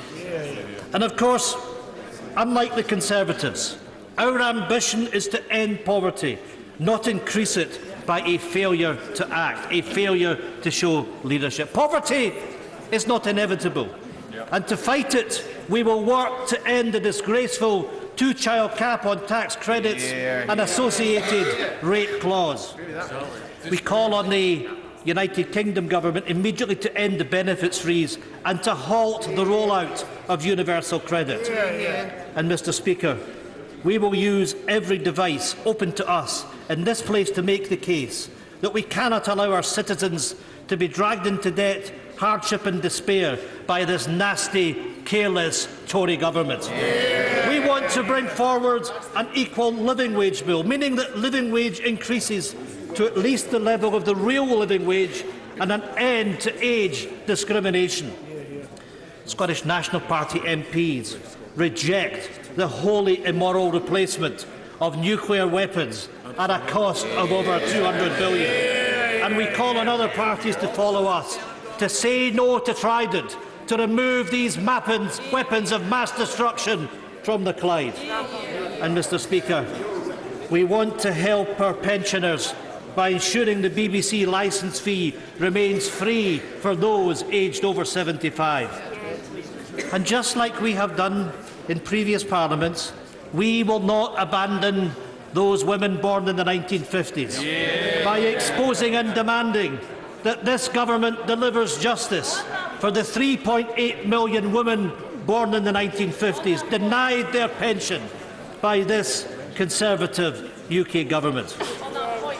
We will be pressing for an NHS funding boost from the UK government that matches the current Scottish level, and for constitutional change and abolishing the House of Lords, extending the franchise to include 16 and 17-year-olds. Mr Speaker, this expanded SNP group is determined, and we are ready for the challenge. This government thinks it can do what it wants to with Scotland and get away with it. It will not happen on our watch. The Tories are risking our economy and reducing opportunities for citizens. Mr Speaker, the choice is clear. An outward-looking country with a vision of tolerance, inclusiveness and prosperity for all, in contrast to this offering of a union run by a Tory party who don't care about Scotland. The Tory programme for government that will push child poverty to a 60-year high and devastate our economy. The hardest of Tory Brexits that risks up to 100,000 jobs being lost in Scotland. The Tory manifesto means that in 2023-24, day-to-day spending on public services outside health would still be almost 15% lower in real terms than it was in the start of the 2010s. Austerity has hit the communities hard, and it's not going away. It is more of the same from the Tories. And despite the climate emergency, there is nothing in this Queen's speech to make real progress on reducing emissions. The UK government has already failed to match the Scottish Government's net zero emission target of 2045. And, Mr Speaker, that's just the start of it. And yes, the Conservatives can say England and Wales had its say. But what about Scotland? We had our say, and Scotland rejected this Prime Minister. Scotland rejected the Tories.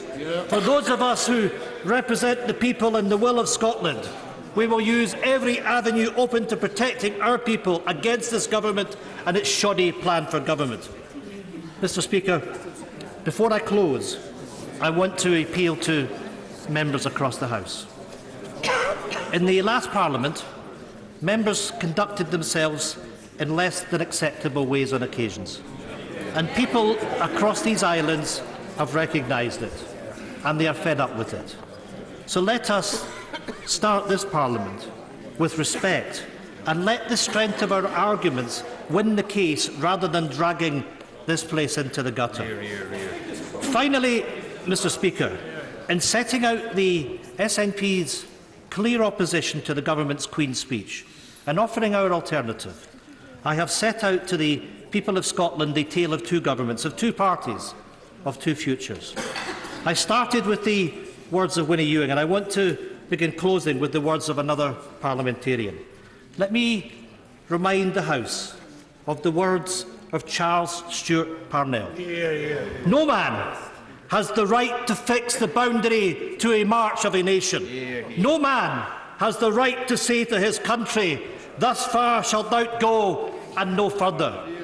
Now Scotland must have the chance to choose its own future, one shackled to the Brexit destruction imposed by Westminster, or one with hope, with opportunity and ambition, an independent Scotland in the European Union.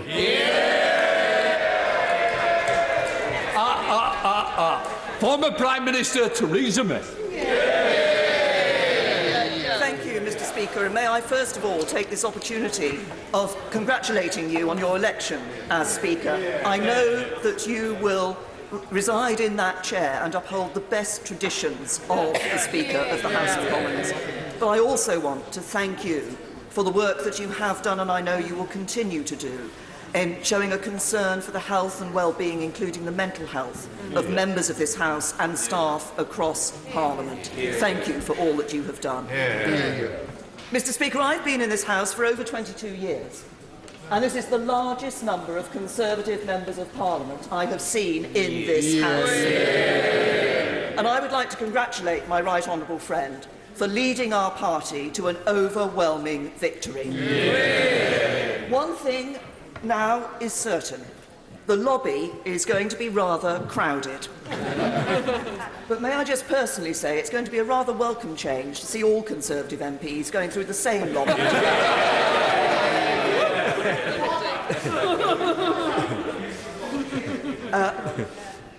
I hope my right honourable friend will also forgive me if I just reflect that this was the result that was supposed to happen in 2017. But of course, back then, people still thought the Labour Party was supporting Brexit. 2 years on, they saw that was a sham, a pretence, and a betrayal of millions of traditional Labour voters. And those Labour voters have now elected Conservative members of Parliament. This victory brings with it a huge responsibility, because they have put their trust in us, and as my right honourable friend has said, we must work flat out to repay that trust. Not just government ministers, but every single one of us on these benches. And of course that means delivering Brexit. It means delivering on the manifesto commitments on schools, on the NHS, on infrastructure, which is why the legislation and commitments in the Queen's speech are so important. But it means more than that. It means truly building a country that works for everyone. And that has always been the ambition of the Conservative Party, because we are a party that is at our strongest when we appeal across the board to people regardless of age, gender, ethnicity, sexuality, background, income, where they live. That is the true Conservative Party. And so we must deliver on Brexit and those manifesto commitments, but we must go further. We must ensure that every decision we take in this House, we remember those communities who have lent us their vote. That means things like taking forward the modern industrial strategy, ensuring prosperity across the whole country, and I welcome the commitments in the Queen's speech on science, and spending on science and on research and development. It also means remembering those communities when we're negotiating trade deals around the world, including with the European Union. Because good trade deals will be ones that protect the jobs of those who have put their faith in us. But more than that, bring good, new, better jobs here to the UK. And isn't it interesting to note, we haven't actually, so far, I think, in this debate, had a reference to the fact that it is yet again under a Conservative government that we have seen employment go up. Good trade deals. Good trade deals also protect the rights of workers and those who have put their trust in us. And I welcome the commitment to an employment bill in the Queen's speech, which I trust is going to not only enshrine but enhance workers' rights in this country.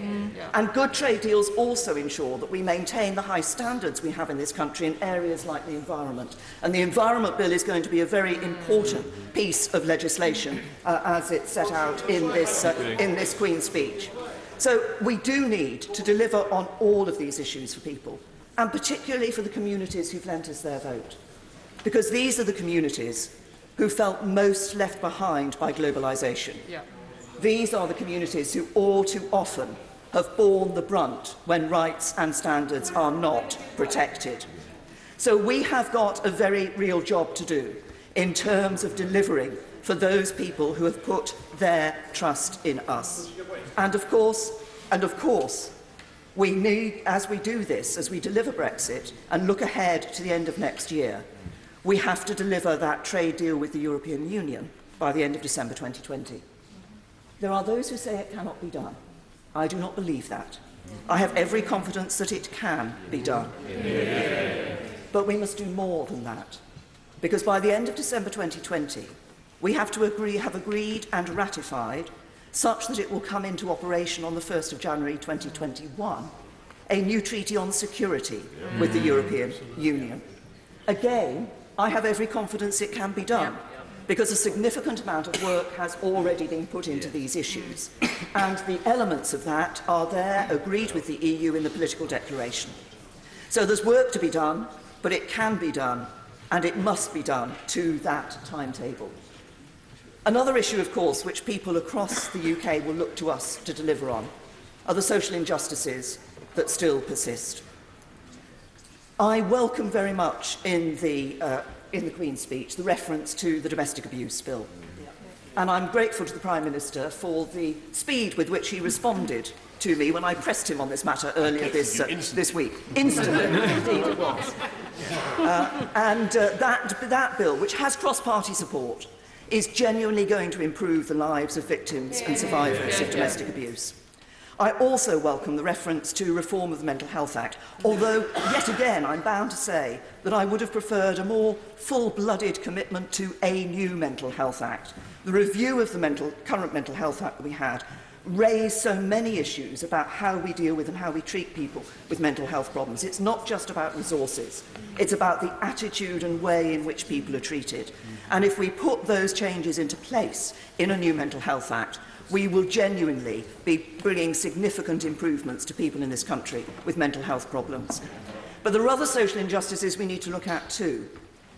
One of the things that underpins social injustice often is a feeling among the powerful that there are others in our society who they can treat as second-class citizens. I think one of the worst examples of this, or it brought it really home, was the way in which the girls who were being sexually abused and young boys being sexually abused and groomed in Rotherham were treated by the authorities in that place. It was as if these were people who did not count, but they did count. And we must always remember that every member of our society, every resident of the UK counts. It is that sense of ensuring equality that lay behind the work that was done on social housing. And I note the commitment the government has made to bringing forward a social housing white paper. I think it is very important that we continue with that work to ensure that the voice of those in social housing is heard. And then another injustice we need to address was highlighted by the race disparity audit. The race disparity audit was groundbreaking work by a Conservative government. It shone a light on injustice that too many experience and too few are willing to acknowledge. And it is important, we can't address all of the issues that were raised, all of the findings immediately, but we do need to ensure, and I want to ensure, that the government does not abandon the work on the race disparity audit, because if we do take action across the board, then we will truly be creating one nation. Now, speaking of one nation, my right honourable friend has on a number of occasions expressed his desire to unite the country. Of course, that won't happen if the United Kingdom is torn asunder by those who want to ignore the ties of family, of history, of shared endeavour, of shared together over the years. My own view is very simple. I think that breaking up the United Kingdom is to the benefit of no one and the detriment of all. And I'm grateful to the right honourable gentleman for the reference in the Queen's speech to the integrity, the importance the government attaches to the integrity of the United Kingdom. And I look forward to the work that I know the government will be doing to ensure that that is demonstrated. I will give way once. I thank the former Prime Minister for giving way, and she spent a lot of her speech speaking about the debt that her party and her successor owes to those who lent her party their support. But of course, she will know better than anyone that it is a true leader and a true statesman that acknowledges those who did not vote for them and that work for them. So I turn to the result in Scotland, where the SNP secured 45% of the vote. Nobody denies Nobody denies this Prime Minister's right to govern on 43% of the vote. So how can she turn round to the people of Scotland and say we cannot have our say on our own future after the general election that we just had in Scotland? Can I just say to the honourable gentleman that, as he will have heard from my excellent honourable friend, the member for West Aberdeenshire and Kilfarney, 55% of people in Scotland voted for parties that support the Union of the United Kingdom. And it's all very well, I heard the right honourable gentleman, the member for Ross, Skye and Lochaber, and he made this great plea at the end about how an independent Scotland was going to be in the European Union. We all know an independent Scotland will not be in the European Union. We're not allowed to be in the European Union. So what the Scottish nationalists are saying to people in Scotland is simply not true. I want to raise, Mr. Speaker, I want to raise one final issue, which is referred to in the Queen's speech, in the reference that is made to the UK's place and influence in the world. And I note that there is going to be a full review of international policy, building, I have no doubt, on a number of reviews that have taken place in recent years and work that has been done. But it is very important that we look at this issue at the moment. Of course, global Britain has never gone away. We always have been a global Britain. We have, over recent years, continued to play an important role in international fora on issues such as climate change. We've played a key role in dealing with terrorism, with modern slavery, with people smuggling. We've enhanced our presence in key areas, east of Suez and the Asia-Pacific region. And, of course, we brought together action across the world when we found that a chemical weapon had been used on the streets of the UK by Russia.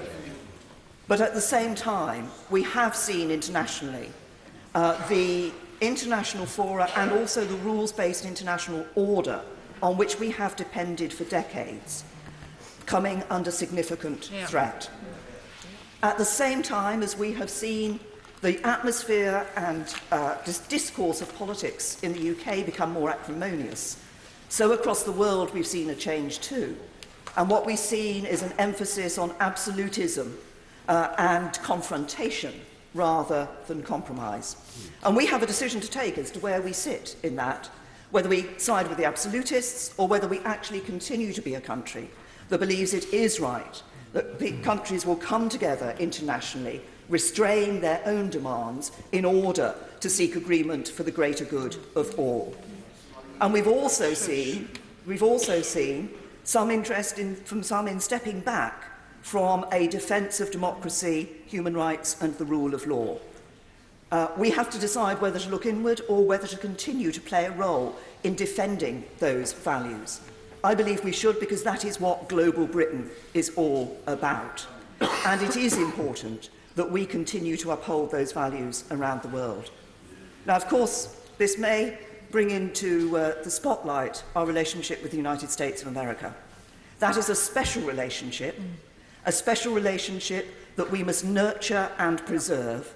It is in the interest not only for us and the United States, but also for the world that that special relationship is maintained. But it's not a one-way relationship. We don't just accept every position the US takes. We consider our own interests, and when we believe and we disagree with them, then we tell them clearly that we disagree with them. But I think, as we have seen over the last 3 years, this House focusing so much on Brexit and focusing so much internally, now we have the opportunity. We can set that to one side and we can move on to being the global Britain that my right honourable friend has spoken about and that every Conservative member on these benches espouses. A Britain that is taking its place in the world, a Britain that is recognising the need to reform the international rules-based order, playing a role, not just a role in that, but actually playing the leading role in that reform, and a United Kingdom that stands up for the values that we share, the values of democracy, rule of law, human rights, a United Kingdom standing proud in the world. I believe the world needs the United Kingdom to take that role, and I know that under my right honourable friend we will do just that. Meg Hillier. Thank you, Mr. Speaker, and it's a pleasure to welcome you back to the chair of this House. It's a pleasure too to follow the Right Honourable Lady, the member for Maidenhead, because despite our political disagreements, I think she and I agree on what she said about everybody counting and government being there for everybody. And I want to thank the people of Hackney South and Shoreditch who have re-elected me for the 5th time to stand up for all of them, not just the 73% of them who voted for me, but for the others who didn't as well. And I will stop at nothing, Mr. Speaker, to stand up for them in this House. Mr. Speaker, this Queen's speech is quite incredible. It talks about investment in education, the NHS and public services, but this by a government that has slashed spending over the last 9.5 years. The promise of more funding for schools comes now, but only after 9 years of funding cuts that have led to an 8% per pupil funding decrease over the last decade. And this is the government that talks about more police. But who was it, Mr. Speaker, who cut them in the first place? And the Prime Minister has been very keen to talk about the past as though it was a different country. And I simply, if he were in his place, would ask him and remind him that he has not just been the Prime Minister for a few hundred days, but he has been an MP, the Mayor of London. He cannot dodge responsibility. But I will, of course, welcome things in this Queen's speech when it will deliver for the people of my constituency.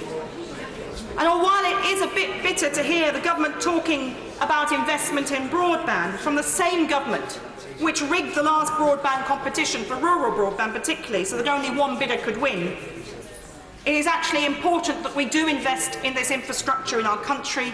And even in my constituency, even in Shoreditch, where we have the heart of the best tech businesses beating like a heartbeat for Britain, we have too poor a broadband service. So I will join with the government in supporting investment in broadband if they will deliver in my constituency and across the country.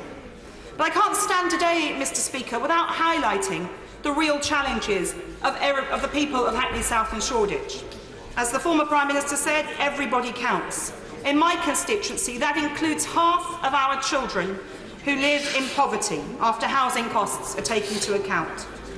In my constituency, or across Hackney, 30% of deaths are still premature, and the leading cause of that is cancer.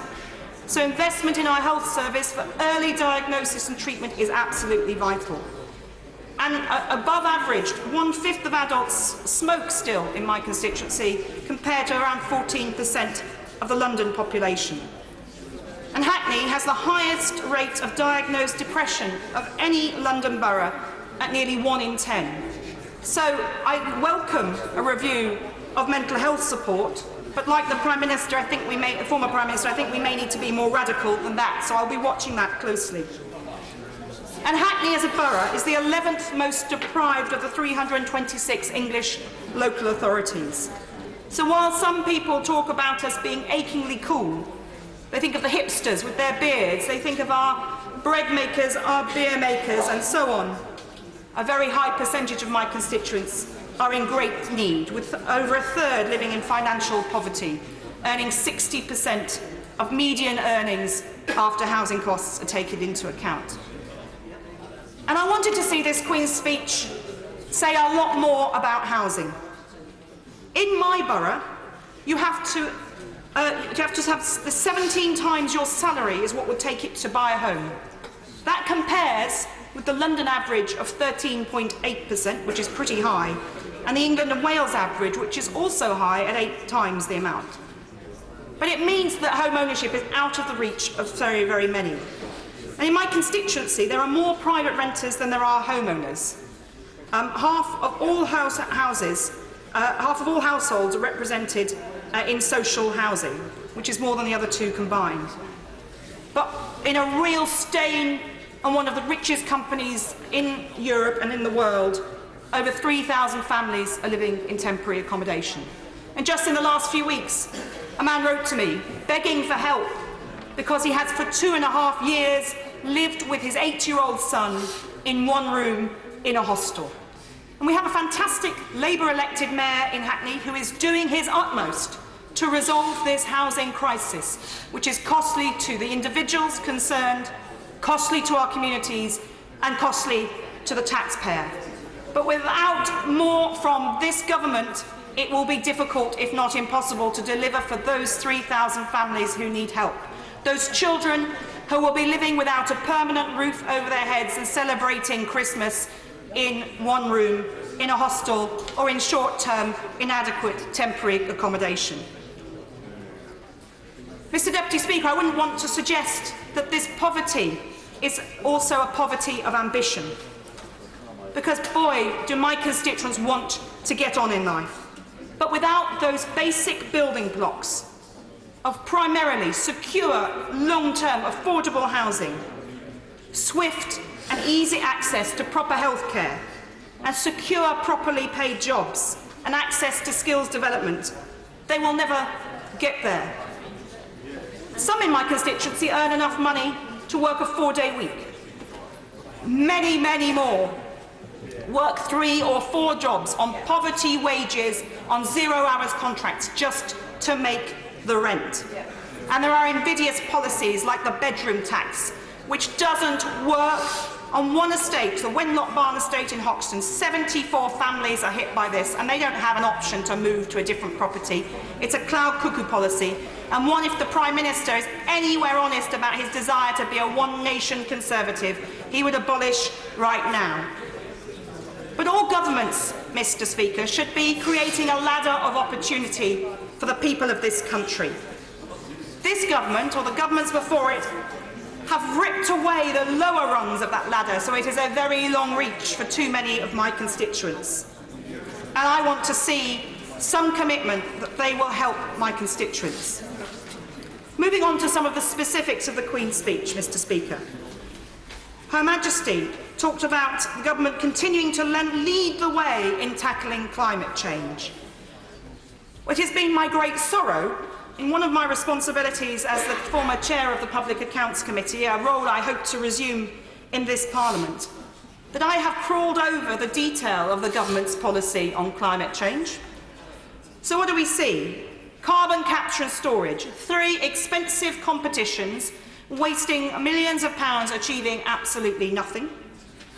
The much vaunted Green Deal, with the noble aim of greening our homes. Let's face it, more domestic emissions come from our housing than from aviation. But it was scrapped as a total failure, predictably, and it cost the taxpayer the equivalent of £17,000 per loan granted. I'll give way to the Honourable Lady. I'm grateful to her for giving way. She's making a powerful speech. She will know that yesterday the Committee on Climate Change wrote to the Prime Minister to say that action on climate is falling short. Does she agree that that will continue to be the case for as long as this government does not commit to leaving fossil fuels in the ground? That means ending mass road building, ending mass aviation expansion, and also ending the mass subsidies to the fossil fuel industry. Yeah. Well, I thank the Honourable Lady for her point, and I'm sure she'll be making it more firmly. But I think one of the things that I think is really concerning is we have to look at this in the long term. And let's be clear, governments of different colours were not dealing with this early enough and properly enough. But we now need to tackle it. And a government with a majority of 80 has every opportunity to be bold and ambitious in this direction. But it scrapped the Green Investment Bank. Well, it privatised the Green Investment Bank. It became the Green Investment Group, and it doesn't need to even deliver on any of its green principles. It's not very few guarantees about where that money will go. That would have been a huge opportunity had it remained in public hands to invest in emerging green industries, creating those jobs and opportunities as well as tackling climate change issues. And that was another opportunity squandered. And to compare this to what Labour in power can do, I just turn to my own borough, the Labour-run borough of Hackney, which has set very bold targets that it is achieving on tackling climate change.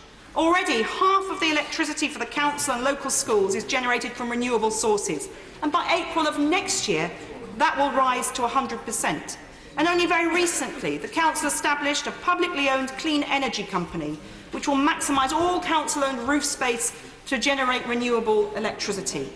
It's decarbonising its vehicles, it's tackling so many other issues. I haven't got time to go into everything today, but it is setting the example of what can be done. If one London borough can do this, what could a government do if it set its mind to it? And the government really needs to step up. And I invite whichever relevant government minister, of course we wait reshuffles, to come and see what my borough is doing, and we can show you how we lead the way. The Queen's speech also touched on swift justice for knife possession. And this is a scourge of our young people in particular. There are too many people in my borough who are fearful of walking their own streets because of the impact of knife crime. And only during this election, another young man's life was lost and another family is bereaved. And I'm angry, Mr. Speaker, and disturbed for the families that I have to visit, I choose to visit, who have lost loved ones, whose lives have been devastated as a result of knife crime. However, I urge the government to tread carefully. Yes, knife crime is a scourge, but if we simply say that we will criminalise more the people who carry knives, what happens is people choose to carry other sharp weapons. So we will need to look closely at the detail of this bill to make sure it achieves what it sets out to, and not just a headline. And the Humble Address also talked about new rules for councils, police, schools and housing associations to work together. Well, the Mayor of London, of course, let's remind ourselves, a Labour Mayor of London, set up the Violence Reduction Unit to do just that. And in Hackney, we have the Integrated Gangs Unit. So once again, and I genuinely and openly offer the government the opportunity to come and see what we're doing locally in Hackney. We haven't got all the answers, but we are tackling this. And unfortunately, from bitter experience of what the impact is on our community. It rather surprised me, Mr. Speaker, to hear Her Majesty talk about setting up a Royal Commission on Justice. I don't think this is really necessary. I could refer the government to a slew of Public Accounts Committee's reports and concerns raised on probation, where we have seen a failure of the modernisation of the probation system and an attempt to reverse those changes.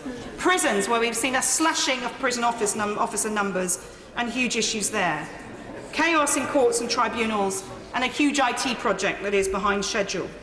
The problem is, several Secretaries of State and Justice were throwing everything in the air, wanting to change everything overnight, and that is a recipe for chaos. What we need is to go back to the basics, to stability, not have stop-start, not to have reversal, and make sure there is proper investment in our criminal justice system. A Royal Commission worries me. It kicks the can down the road, as there is a danger that we'll never actually deliver. A Royal Commission can take a couple of years, and government has to consider it. We haven't got that time to wait. Actually, it's much more simple than that, and I hope the government will look at those bits of our work and make sure that it takes those points on board. I was interested in the National Skills Fund, Mr. Deputy Speaker. I hope, maybe I hope too hopefully, that this might mean investment for people in low-paid work who want to improve their skills, something the Labour manifesto proposed.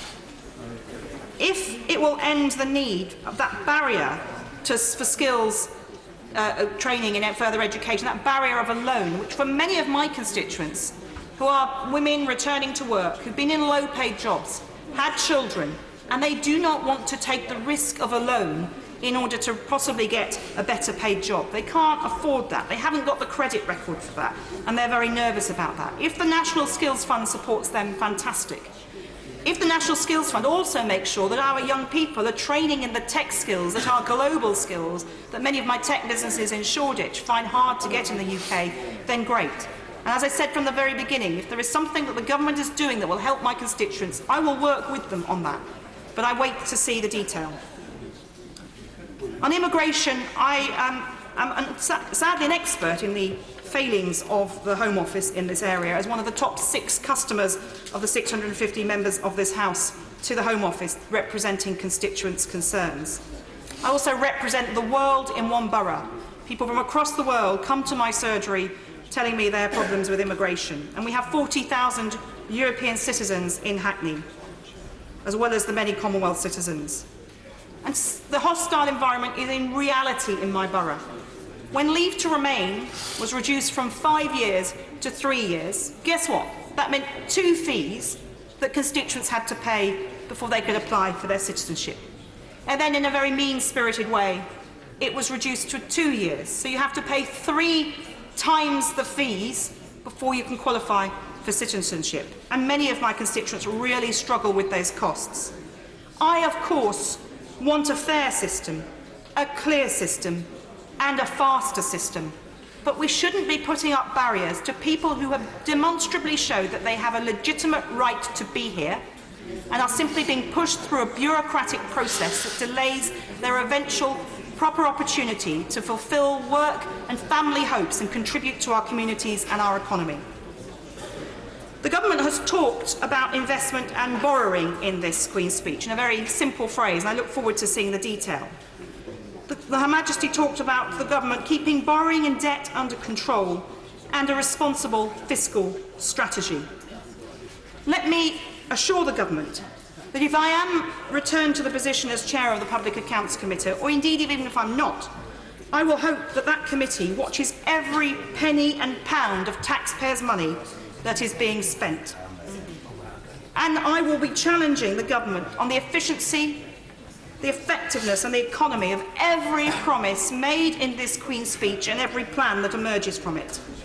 But above all, Mr. Deputy Speaker, I will challenge, cajole, criticise and at every stage make sure this government is doing what it can to deliver for the best interests of my constituents in Hackney South and Shoreditch. Sir John Rayburn. Mr. Deputy Speaker, it was a pleasure at the start of this debate to see our new Speaker in the chair, and I would like, through you, to send my congratulations to him. I was delighted he was elected, and I'm quite sure he will be a fair and experienced judge of our affairs and will look after our House very well. Mr. Deputy Speaker, the recent election and the conversation I was able to conduct even more intensively than usual with the electors of Wokingham told me that they do want some changes, and I made promises to them that I would come here again as an advocate for more money